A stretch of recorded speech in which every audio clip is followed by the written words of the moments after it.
Bonjour les humains, 19 octobre 2022. J'ai constaté un paradoxe entre les eschatologies musulmanes et chrétiennes.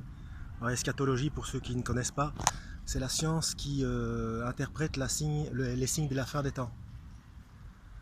Alors, selon l'eschatologie musulmane, il y a celui qu'on appelle le Mahdi, M-A-H-D-I, qui va préparer la seconde venue du Christ, qui lui va tuer l'antéchrist avec une épée.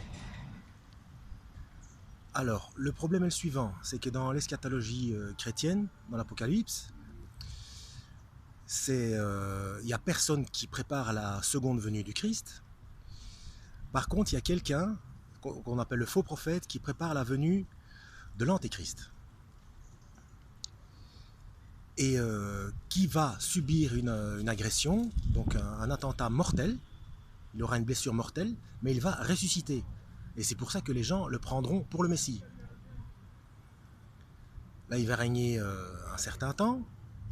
Et c'est tout à la fin, quand il voudra se faire couronner Dieu dans le troisième temple à Jérusalem, que le Christ, le vrai, viendra pour mettre fin à son règne et le mettre hors d'état de nuire.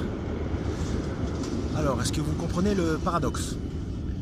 Bon, déjà, la seconde venue du Christ n'est pas préparée parce que lors de sa première venue, ça avait été préparé par Jean le Baptiste. Donc, il n'a pas à le refaire. Deuxième chose, Al-Dajjal, dans le Coran, c'est le trompeur, le séducteur. C'est un imitateur, il trompe les gens. Donc c'est pour ça que même si la plupart des musulmans savent qu'il trompe les gens, puisqu'ils ne reconnaissent pas que le Christ a déjà été, sa première venue avait déjà été préparée, bon ça ils le reconnaissent, mais ils n'acceptent pas le fait qu'il a été crucifié et qu'il est ressuscité. Donc du coup, quand l'antéchrist, même s'ils pensent savoir que c'est l'antéchrist, ils vont, puisqu'il va ressusciter, il va copier le Christ, donc ils vont croire que c'est le Messie. Voilà. J'espère avoir été assez clair. Alors il est écrit aussi que ceux qui mettront à mort les serviteurs de Dieu croiront servir Dieu. Ça, c'est dans la Bible. Donc ceci expliquant cela. Pareil pour les catholiques, hein. Pareil pour les catholiques, comme eux ils ont modifié, ils croient à ce que, ils pensent que c'est la Sainte Vierge qui a fait, qui est apparue plusieurs fois, qui est notamment à la Salette et les miracles de Fatima, etc. Mais c'est de nouveau des modifications par rapport aux Écritures.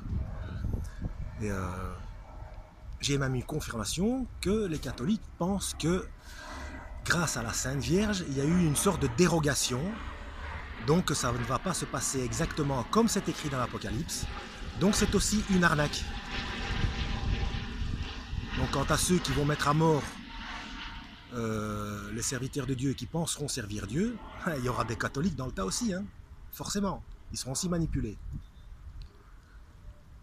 Voilà, je crois que j'ai fait le tour. Donc il n'y a rien à faire. Il n'y a rien à faire. Les évangiles, l'Apocalypse et Daniel.